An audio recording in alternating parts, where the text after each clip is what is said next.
Running along the Kokoda track is a long way from Russia's Mt Elbrus, but the steps here will help Perth man Cody Hudson on his way to conquering the 5,642-metre European summit next month. Climbing the dormant volcano will be Cody's third summit since beginning his 7 Summits project last year. I went through Nepal and I was doing the Annapurna Base Camp trek at the time of the blizzards, which caused a bit of a worry back home, but it was interesting over there. And I came across Nepal and just fell in love with the place. The people there are the best people I've ever met. And one thing I didn't realise when I was there was the extreme poverty they were in. So I decided then and there I wanted to do something to help. And so the 7 Summits project came about.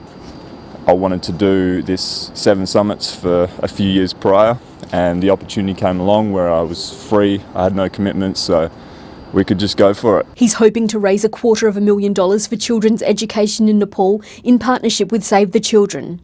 I think if we can build the infrastructure, provide the training for teachers and supply all the materials that we need, I think that's going to help more than anything else would, long term. I just think it's amazing. It's monumental in terms of the feat that he's trying to conquer.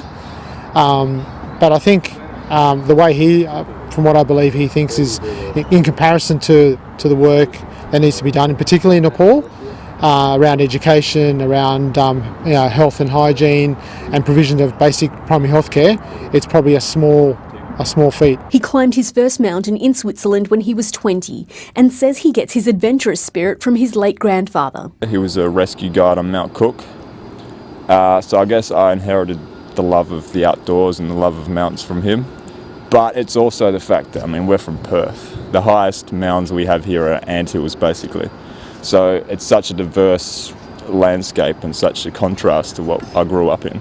It's quite appealing, I think. Cody trains 6 times a week, with half that time spent at Jacob's Ladder, which he's climbed up and down up to 50 times in one session. Doing long endurance sessions to build up both physical stamina and mental endurance, which is probably more important.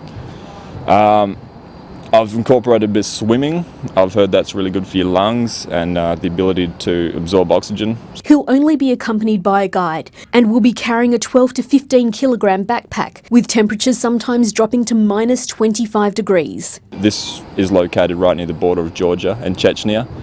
So I've heard there's a bit of unrest going on from time to time. So that just makes it much more interesting to me. And while what he's doing might sound crazy, Cody says it's relaxing. It's kind of a meditation for me, going out trekking. You get into your own little mindset and you have no distractions. He's already completed Kosciuszko in Australia and Kilimanjaro in Africa. He'll be climbing Mt Elbrus on July 2nd, with the expedition expected to take 8 days. I just love travelling around and experiencing new things. And that's a big part of it for me, is getting to go to these places that Antarctica, I don't know when I would go down there or for what reason, but this gives me an opportunity to go see some places that I would never usually experience, and that's such a big part of it for me as well. You can follow his progress and donate at 7summitsproject.com. Clarissa Phillips reporting for thewest.com.au.